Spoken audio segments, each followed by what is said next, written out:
तो अक्सर हम सिक्के के दो पहलू की बात करते हैं। हम कहते हैं कि एक ही सिक्के के दो पहलू। ठीक उसी रीति से मेरे प्रियो, संसार में जब हम अच्छाई की बात करते हैं तो साथ में बुराई की भी बात करते हैं।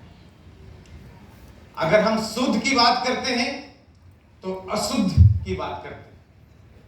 ठीक उसी रीति से जब हम लोगों के बारे में चर्चा करते हैं, लोगों के बारे में मनन चिंतन करते हैं, तो मेरे प्रियो, हम जानते हैं कि इस संसार में कुछ भले लोग भी होते हैं, कुछ बुरे लोग भी होते हैं।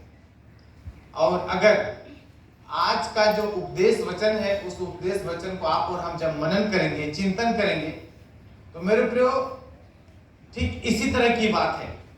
और वहां पे एक चरवाहे की बात कही गई है, और उसमें भी आज के उपदेश वचन में दो प्रकार की चरवाहा, एक अच्छा चरवाहा और एक बुरा चरवाहा।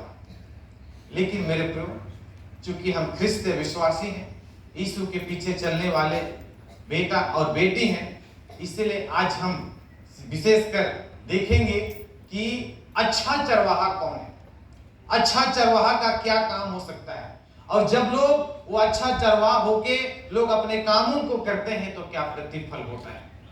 इसलिए मेरे को आज का जो उपदेश का जो मूल बात है वो है अच्छा चरवाहा। क्योंकि आप पहला पत्री वचन में देखेंगे, पहला पाठ वचन में देखेंगे, तो उसमें भी एक चरवाहे की बात कही गई है, जिसने अपने प्राण को देने के द्वारा हम सबों के लिए एक नमूना दे दिया है कि हम उसके पद चिन्हों पर चलें। ठीक उसी रीति से आप और हम जब भजन संहिता 23 को पढ़ें, उसमें भी राजा दाऊद परमेश्वर को एक चरवाहा के रूप में स्वीकार कर रहा है। ठीक इसी रीति से आज का जो उपदेश वचन है, इस वचन में मेरे प्रियो प्रभु यीशु मसीह ख्रिस्त अपने आप को खुद एक चरवाहे के रूप में प्रस्तुत कर रहा है। मेरे प्रियो, अब सवाल उठता है कि अच्छा चरवाहा कौन है। इसका एक ही उत्तर है आज के वचन के अनुसार कि अच्छा चरवाहा यीशु है। यीशु एक अच्छा चरवाहा है। मेरे प्रियो, अब प्रभु यीशु मसीह को मैं अच्छा चरवाहा हूं ये कहने की आवश्यकता क्यों पड़ी। मैं फिर से रिपीट कर रहा हूं कि आज का उपदेश वचन में प्रभु यीशु मसीह अपने आप को एक अच्छा चरवाहे के रूप में प्रस्तुत कर रहा है। लेकिन अब सवाल उठता है कि यीशु को क्यों कहना पड़ रहा है कि मैं एक अच्छा चरवाहा हूं। मेरे प्रियो, इसके लिए आपको यूहन्ना रचित सुसमाचार उसका 9 अध्याय को पढ़ना पड़ेगा। और उस 9 अध्याय में, अध्याय 9 में मेरे प्रियो, एक जन्म से अंधे व्यक्ति को यीशु के द्वारा चंगाई करने की बात है। जन्म से अंधे व्यक्ति को मेरे प्रियो यीशु के द्वारा चंगा देने की बात है। जब प्रभु यीशु मसीह ने उस जन्म से अंधे व्यक्ति को चंगाई को दिया, तो मेरे प्रियो वहां पे विवाद हो गया, विवाद हो गया। और जब प्रभु यीशु मसीह के बारे में उस अंधे व्यक्ति से जिन्होंने चंगाई को प्राप्त किया था, उनसे पूछा गया कि क्या तुम उस व्यक्ति को जानते हो। तो उन्होंने कहा, मैं उसे जानता नहीं, जानता ये मतलब नहीं, लेकिन मैं यही जानता हूं कि उसने मुझे चंगाई को दिया है, उसने मुझे मेरी आंखों को खोल दिया है। और जिसके कारण मेरे प्रियो यीशु के साथ भी वहां जो यहूदी लोग थे, वहां जो फरीसी लोग थे, मेरे प्रियो वाद विवाद होता है। और मेरे प्रियो उसी समय यीशु फरीसियों को उनके अंधेपन के बारे में बताने लगता है कि किस तरह से तुम आत्मिक अंधेपन का शिकार हुए हो। मेरे प्रियो, अगर आप उस पूरे अध्याय को पढ़ेंगे तो आपको बहुत सारी चीजें मिलेंगी कि यीशु ने ज्यों ही फरीसियों को उनके अंधेपन के बारे में बताना समाप्त किया, त्यों ही वह अच्छे चरवाहे के बारे में शिक्षा देने लगा। पुराने नियम के अनुसार यहूदी अगुओं को इस्राएल के पहरेदार और चरवाहा होना चाहिए था, परंतु वे अपना कर्तव्य पूरा करने में असफल हो गए थे। वे अंधे हो गए थे, उनमें समझ की कमी थी, वे झूठे चरवाहे बन गए थे, वे चोर और डाकुओं के समान हो गए थे, जो भेड़शाला में द्वार से प्रवेश नहीं करते। और अंधेपन के बारे में उनको बताते बताते, चूंकि वे लोग यीशु में कतई विश्वास करने के लिए तैयार नहीं थे, और इसीलिए मेरे प्रियो उनको यीशु को मजबूर होना पड़ा कि अंधेपन के बारे में बताते बताते उन्होंने खुद अपने आप को एक चरवाहा के रूप में प्रस्तुत करता है और कहता है कि मैं अच्छा चरवाहा हूं। अगर आप यूहन्ना रचित सुसमाचार मेरे प्रियो 10:7-9 में पढ़िएगा तो उसमें लिखा है कि भेड़ों का द्वार मैं हूं। आप मैं हूं, ये जो शब्द है, ये जो सेंटेंस है मेरे प्रियो, आप बाइबल में कई बार आपको मिलेगा। और ये जो मैं हूं एक विशेष सेंटेंस है जो किसी का होने का, कोई चीज होने का मैंने उसमें मजबूती प्रदान करता है। आप उसी रीति से अच्छा चरवाहा मैं हूं, यूहन्ना 10, इसी रीति से यूहन्ना 14:6 में पढ़िएगा तो उसमें आपको और हमको मिलेगा मार्ग, सत्य और जीवन मैं हूं। ठीक इसी रीति से यूहन्ना 11:25 पढ़िएगा उसमें लिखा है पुनरुत्थान और जीवन मैं ही हूं। तो मेरे प्रियो आज हम सीख रहे हैं कि अच्छा चरवाहा कौन है? यीशु एक अच्छा चरवाहा है, और सिर्फ वो कहता नहीं है, लेकिन वो अच्छा चरवाहा क्यों है उसको आगे वो प्रमाणित भी किया है, जिससे आज हम सुनेंगे, मनन करेंगे, चिंतन करेंगे और आशीषित होने का प्रयास करेंगे।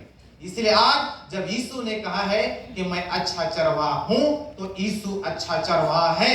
लेकिन मेरे प्रियो फिर से मैं पीछे जा रहा हूं कि मेरे प्रियो यीशु को मजबूर होना पड़ा है, क्योंकि वे लोग, फरीसी लोग, यहूदी लोग यीशु के ऊपर विश्वास नहीं करते थे, जिसके कारण उनको मजबूर होना पड़ा है। आज का जो दूसरा पाठ वचन है उसमें हम देख सकते हैं कि दाऊद जो एक साधारण बालक, दाऊद जो एक छोटा सा बालक जो भेड़ बकरियों को चराने का काम किया करता था, लेकिन अद्भुत तरीके से परमेश्वर पर आशा भरोसा करने के कारण वो महान बना दिया गया। और वही दाऊद, चूंकि वो यीशु में विश्वास कर रहा है, वो परमेश्वर पर भरोसा कर रहा है, वो, और इसीलिए वो पूरा एकदम विश्वास के साथ कह रहा है कि यहोवा मेरा चरवाहा है। और चरवाहा होने के कारण उनके जीवन में क्या क्या चीजें होंगी, सारी चीजों को उन्होंने वर्णन किया। इसीलिए आइए आज मेरे प्रियो हम भी दाऊद की तरह कह सकें कि यीशु एक अच्छा चरवाहा है। और इसीलिए मेरे प्रियो आइए इस समय हम इस उपदेश के बीच में एक गीत गाएंगे, और गीत गाने के द्वारा हम प्रभु परमेश्वर की स्तुति करेंगे, उसकी महिमा करेंगे। और वो गीत इस तरह से है, यीशु है सच्चा गड़रिया, हम उसकी भेड़े हैं, हरी चराइयों में हमें चराता है। यीशु है सच्चा गड़रिया, उसकी हम भेड़े हैं, हरी चराइयों में हमें चराता है। यीशु है सच्चा गड़रिया, उसकी हम भेड़े हैं, हरी चराइयों में हमें चराता है। हालेलुया, हालेलुया, हालेलुया, आमीन, हालेलुया, हालेलुया, आमीन, हालेलुया, हालेलुया, आमीन, हालेलुया। यीशु है सच्चा गड़रिया, उसकी हम भेड़े हैं, हरी चराइयों में हमें चराता है। घाटी पहाड़ों में ले चलता है, जहाँ पर सुखदाई जल के झरने हैं। घाटी पहाड़ों में ले चलता है, जहाँ पर सुखदाई जल के झरने यीशु है सच्चा गड़रिया, उसकी हम भेड़े हैं, हरी चराइयों में हमें चराता है। हालेलुया, आमीन, हालेलुया, हालेलुया, आमीन, हालेलुया, हालेलुया, आमीन, हालेलुया, हालेलुया, आमीन, हालेलुया। यीशु है सच्चा गड़रिया, उसकी हम भेड़े हैं, हरी चराइयों में हमें चराता है। मार्गों में मेरी रक्षा वो करता है, शैतान के हाथों से हमें बचाता है। मार्गों में मेरी रक्षा वो करता है, शैतान के हाथों से हमें बचाता है। यीशु है सच्चा गड़रिया, उसकी हम भेड़े हैं, हरी चराइयों में हमें चराता है। हमें किसी का डर अब तो नहीं है, क्योंकि यीशु जो मेरे साथ है। हमें किसी का डर अब तो नहीं है, क्योंकि यीशु जो मेरे साथ है। यीशु है सच्चा गड़रिया, उसकी हम भेड़े हैं, हरी चराइयों में हमें चराता है।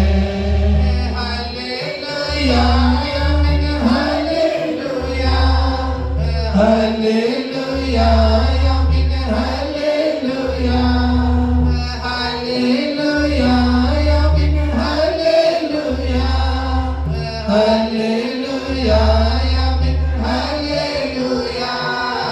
यीशु है सच्चा गड़रिया, उसकी हम भेड़े हैं,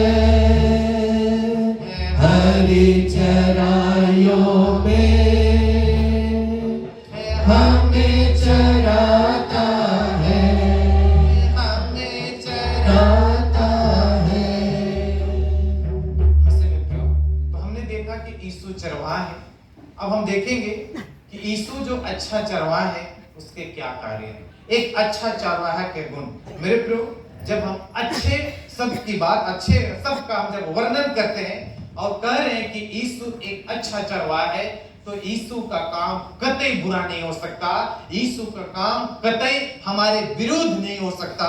इसीलिए यीशु का जितने भी काम है सारे काम बहुत ही अच्छे हैं। और इसीलिए आइए हम उन अच्छे कार्यों को एक एक करके देखेंगे जो आज के उपदेश वचन में बताया गया है। आज के उपदेश वचन में यह स्पष्ट है कि यीशु एक अच्छा चरवाहा के रूप में लोगों को जीवन देने का काम करते हैं। यीशु एक अच्छा चरवाहा है जो लोगों को जीवन देता है। मेरे प्रिय, उन्होंने कहा कि चोर सिर्फ घात करने के लिए आता है, वो लोगों को नष्ट करने के लिए आता है। मेरे प्रियो, अगर किसी के घर में ऐसा ना हो, अगर किसी के घर में अगर चोर प्रवेश कर गया, डकैत प्रवेश कर गया, तो मेरे प्रियो वो कतई नहीं ये नहीं सोचेगा कि अगर मैं इस सामान को ले जाऊंगा तो इस परिवार के लोग क्या सोचेंगे। इस परिवार के लोगों को किस स्थिति से गुजरना पड़ेगा, वो कतई नहीं सोचेगा। वो ही सिर्फ सोचेगा कि मैं चोरी करने के लिए आया हूं, मैं डकैती करने के लिए आया हूं, जो भी मुझे यहां से प्राप्त होगा मैं सारी चीजों को लूंगा। और अगर हम उसमें बाधा डालेंगे तो वो नहीं सोचेगा कि अगर मैं इसको मारूंगा तो इसको दुख होगा, इसको तकलीफ होगा। वो कतई नहीं सोचेगा, वो किसी प्रकार की चिंता नहीं करेगा। जो भी उसके रास्ते में आएंगे उनको लोग हटाने का प्रयास करेंगे। हटाने के चक्कर में उनको कोई भी काम को करना क्यों ना पड़े, चाहे उनको मार देना पड़े। लेकिन यीशु कह रहा है कि मैं इसलिए आया कि लोग जीवन पाए, और वो भी साधारण का जीवन नहीं, वो बहुतायत का जीवन। ऐसा जीवन जिस जीवन को हमने कभी अनुभव नहीं किया है, ऐसा जीवन जिसके बारे में हम लोगों ने कभी कल्पना नहीं किया है, ऐसा जीवन जिसके बारे में हमने कभी सोचा नहीं है। इसलिए मैंने कभी बताया था कि एक भिखारी जब भीख मांगने के लिए निकला तो मेरे प्रियो उन्होंने क्या देखा कि जिस रास्ते से वो भीख मांगने के लिए आगे बढ़ रहा है उसी रास्ते से उस देश का राजा आ रहा है। जब उस भिखारी ने उस राजा को देखा तो भिखारी खुश हो गया कि आज मुझे ज्यादा से ज्यादा भीख मिलेंगे, क्योंकि मैं राजा से भीख मांगने वाला, क्योंकि राजा के साथ मेरा आमना सामना होने वाला है। मेरे प्रियो जैसे ही दोनों का आमना सामना होता है, मेरे प्रियो भिखारी यही सोचाता होगा कि मैं वहां जाता हूं, मुझे एक मुट्ठी चावल मिलता है, मुझे 1 रुपया 2 रुपया 5 रुपया के सिक्के मिलते हैं, लेकिन आज जब मैं राजा से मांगूंगा तो कम से कम वो 100 रुपया तो जरूर दे, ये सोचा। लेकिन मेरे प्रियो इससे पहले कि वो भिखारी उस राजा को कुछ कहे, राजा की नजर उस भिखारी पे पड़ती है और राजा आश्चर्यचकित हो जाता है, कहता है मेरे देश में भी इस तरह की समस्या है, मेरे देश में भी भिखारी लोग हैं, ये तो मेरे लिए अच्छी बात नहीं है। कर्मचारियों ऐसा करो, इस भिखारी के लिए ले जाओ और इसका जीवन जीने के लिए, वो सुंदर जीवन जीने के लिए, एक बहुत ही बढ़िया जीवन जीने के लिए जो भी चीजों की आवश्यकता है इस भिखारी के लिए व्यवस्था कर दो। मेरे प्रियो कर्मचारी लोग जाते हैं और बहुत सारी चीजों की व्यवस्था उस भिखारी के लिए कर्मचारियों के द्वारा कर लिया जाता है। मेरे प्यारो भिखारी ने कभी नहीं सोचा था कि मेरे जीवन में ये चीजें होंगी, वो कल्पना तक नहीं किया था, वो विचार तक नहीं किया था, वो सोचा तक नहीं था। लेकिन उसको एक ऐसा परिस्थिति से गुजरना पड़ा और वो भी अच्छा परिस्थिति बना जिसके कारण उनका जीवन बदल गया, उसका जीने का तरीका बदल गया, क्योंकि जीवन जीने के लिए जितनी चीजों की आवश्यकता थी उनको राजा के द्वारा उपलब्ध करा दिया। भिखारी नहीं सोचा था, भिखारी कल्पना नहीं किया था। ठीक यीशु भी इसी तरह का जीवन एक अच्छा चरवाहा होके हम सबों को देना चाहता है, और उसी जीवन को देने के लिए इस संसार में आया है जिसकी हमने कभी कल्पना नहीं की है, जिसके बारे में हमने कभी सोचा नहीं है, जिसके बारे में हमने कभी विचार नहीं किया है। ऐसा सुंदर जीवन तो परमेश्वर का बेटा, इकलौता बेटा यीशु मसीह एक अच्छा चरवाहा के रूप में हम लोगों को देना चाहता है। और ये है एक अच्छा चरवाहा का, मेरे प्रियो अच्छा चरवाहा का दूसरा क्या काम, वो अपने भेड़ों के लिए मेरे प्रियो अपना प्राण को देता है, जिसकी चर्चा आज का आप पत्री वचन में भी पाएंगे। मेरे प्रियो हमने कुछ दिन पहले ही प्रभु यीशु मसीह का जी उठने का पर्व मनाया है। पूरा लगभग 40 से 50 दिन तक मेरे प्रियो हम लोगों ने मनन किया है, चिंतन किया है प्रभु यीशु मसीह का दुख के बारे में। मेरे प्रियो वो एक अच्छा चरवाहा होके वो हमारे लिए दुख उठाया, और सिर्फ दुख उठाया नहीं, लेकिन मेरे प्रियो एक अच्छा चरवाहा होने के नाते मेरे प्रियो हमारे लिए उन्होंने अपना प्राण को दे दिया है। यूहन्ना 10:11 का बी। ठीक इसी रीति से मेरे प्रियो एक अच्छा चरवाहा का और क्या काम है? मेरे प्रियो अच्छा चरवाहा भेड़ों के प्रति चिंता करते हैं। आज भी प्रभु यीशु मसीह स्वर्ग में विराजमान होके तरस भरी आंखों से हमारी ओर देखता है, चिंता करता है कि जिस बेटा और बेटी के लिए मैं जीवन देने के लिए संसार में गया, जिस बेटा और बेटी के लिए मैंने अपने प्राण को क्रूस में दे दिया, मेरे प्रियो आज हमारी स्थिति परिस्थिति को देख के वो आज भी चिंता करता है कि किस तरह से जीवन जी रहे हैं, और वो चिंता यही कर रहा है कि जिसके लिए मैंने अपने प्राण को दिया है वो लोग कब मेरी ओर आएंगे। तरस भरी आंखें, तरस भरी नजरें उनके लगी हुई हैं। आज भी वो हमारे लिए चिंता करता है। मेरे प्रभु अगला काम को देखेंगे कि यीशु अच्छा चरवाहा का काम कि वो अपने भेड़ों को अच्छी रीति से जानता है। मेरे प्रभु बाइबल में देखेंगे, आप यूहन्ना 10 का 14 में देखिएगा, उसमें लिखा है मेरी अच्छा चरवाहा मैं हूं, मैं अपनी भेड़ों को जानता हूं और मेरी भेड़ें भी मुझे जानती है। तो जब यीशु अच्छा चरवाहा होके हमारे बारे में जानता है तो क्या हम यीशु को जानते हैं एक भेड़ होके? ये एक सवाल है। यीशु एक अच्छा चरवाहा होके हमें जान रहा है तो क्या हम एक भेड़ होके हम यीशु को जानते हैं? क्योंकि मेरे प्रभु भेड़ की जब हम बात करते हैं वो सिर्फ अपने जिस चरवाहा को जानती है उसी चरवाहे के पीछे चलती है, दूसरे चरवाहे के पीछे नहीं चलेंगे।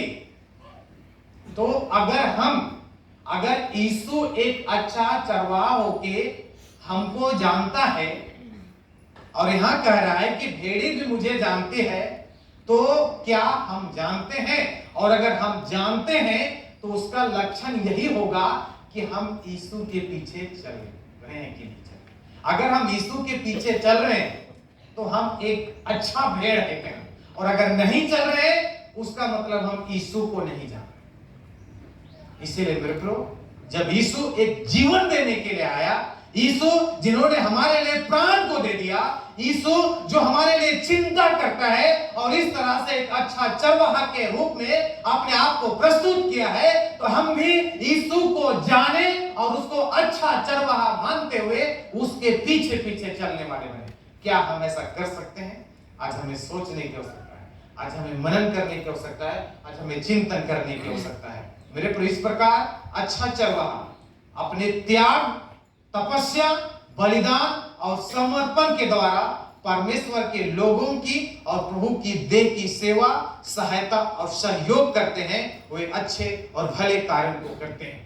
इस तरह से हम लोगों ने देखा एक अच्छा चरवाहा का कार्य, और बहुत सारी बातें हो सकती हैं। अब हम लोग देखेंगे अच्छे और भले कार्यों का प्रतिफल। जब अच्छा चरवाहा होके उनके द्वारा अच्छा काम किया जाता है तो मेरे प्यारों क्या होता है? मेरे प्यारों अच्छे कार्यों का हमेशा अच्छे प्रतिफल और बुरे कार्यों का हमेशा बुरे प्रतिफल होते हैं। जैसा कि हम लोगों ने सुना कि यीशु ने कहा कि मैं इसलिए आया कि लोग जीवन पाए और बहुतायत से पाए। मेरे प्रियो, ये बहुतायत का जीवन की जो बात है ये आपके और मेरे कर्मों का प्रतिफल नहीं है, लेकिन ये प्रभु यीशु मसीह के अनुग्रह के कारण हुआ है, जिसकी चर्चा आप और हम इफिसी 2 और इफिसी 2:8 में कि विश्वास के द्वारा अनुग्रह से तुम्हारा उद्धार हुआ है। जब प्रभु ने इस संसार में आके इस तरह से कार्य किए और अगर हम उस अच्छे कार्य में विश्वास करते हैं तो हम बहुतायत का जीवन का अनुभव कर पाएंगे, हम उद्धार को प्राप्त कर पाएंगे। मेरे प्रिय, क्योंकि उद्धार जो है वो हमारे कार्यों का प्रतिफल नहीं, लेकिन वो परमेश्वर का अनुग्रह का परिणाम है। ठीक इस रीति से आज का जो पहला पाठ वचन पहला पत्रस 2:21 से 25 में देखते हैं कि यीशु क्रूस पर प्राण देकर हमें पाप क्षमा और जीवन और छुटकारा प्रदान करते हैं। एक अच्छा चरवाहा के रूप में हमें एक ही झुंड की आशा और आश्वासन देते हैं जो अति भूषण होगा। इसीलिए मेरे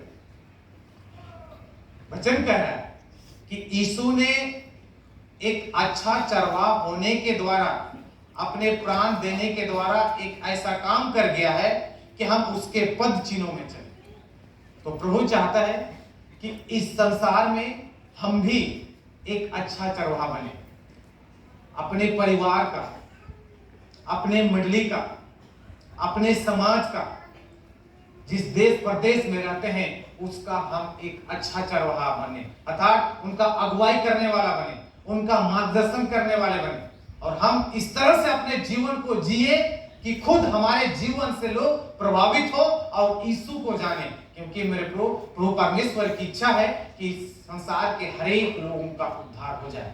जब प्रभु चरवाहा है और हम उसको जानते हुए उसके पीछे चल रहे हैं एक अच्छे भेड़ की तरह, तो मेरे प्रियो हमें भी अपने व्यक्तिगत जीवन के साथ साथ अपने परिवार का, अपने मंडली का, अपने पेरिस का, हम जिस देश प्रदेश में रहते हैं उनका एक अच्छा मार्गदर्शन करने वाले बनने की आवश्यकता है, उनका अगुवाई करने वाले की बनने की आवश्यकता है, ताकि मेरे प्रियो हमारे कारण से लोग अच्छा चरवाहा जो यीशु है उसको जाने और वे लोग भी बहुतायत का जीवन का अनुभव करने वाले होने पाए। तो परमेश्वर हमारी सहायता करे, हमारी मदद करे, हमारे अगुवाई करे। आज की आराधना के क्रम में ही पवित्र भोज का अनुष्ठान किया जाएगा। धन्य है लोग जो धर्म के भूख कर प्यासे हैं, क्योंकि तृप्त किए जाएंगे। इसीलिए मेरे प्रियो आइए हम सभी लोग अपने आप को तैयार करें, बीते समय के सारे पाप दोष गुनाहों को हम माने और उसके बाद शुद्ध और पवित्र मन से उसके बेटी के सम्मुख आकर उसके देह लोह को ग्रहण करने के द्वारा बल शक्ति सामर्थ पाए और इस संसार में सांसारिक शक्तियों से लड़ते हुए, संघर्ष करते हुए, मुकाबला करते हुए अपने जीवन को आगे बढ़ाएं। तो परमेश्वर इस शिक्षा में हम सबों को बहुत की आशीष देवे। आइए हम प्रार्थना करें। प्रार्थना के बाद हम लोग एक फिर से गीत गाएंगे। धन्यवाद धन्यवाद धन्यवाद, आपकी स्तुति आपकी महिमा हो प्रभु परमेश्वर कि आप एक अच्छा चरवाहा होके हमें जीवन दिए, हमारे लिए अपने आप को बलि कर दिए। आप हमेशा चिंता करते रहते हैं, होने देख के हम आपको अच्छा चरवाहा स्वीकार करें और आपको जानते हुए हम आपके पीछे चले और हम भी इस संसार में अपने व्यक्तिगत जीवन के साथ साथ परिवार मंडली पेरिस कलीसिया का अगुवाई करने वाला, देख रेख करने वाला अच्छा चरवाहा बनने का प्रयत्न कर सके। हमारी कमजोरी, हमारी दुर्बलताएं यीशु मसीह के नाम से दूर किए जाएं। सारा इज्जत महिमा आदर आप ही को देते हैं। प्रार्थना आपके बेटे यीशु मसीह के नाम से मांगते सुनिए और स्वर्ग राज्य में ग्रहण कर लीजिए। आमीन। और ईश्वर की शांति जो समस्त ज्ञान शुद्ध है, प्रभु यीशु मसीह में आप सबों की हृदय की रक्षा करे, आपसे लेके सदा तक। आमीन।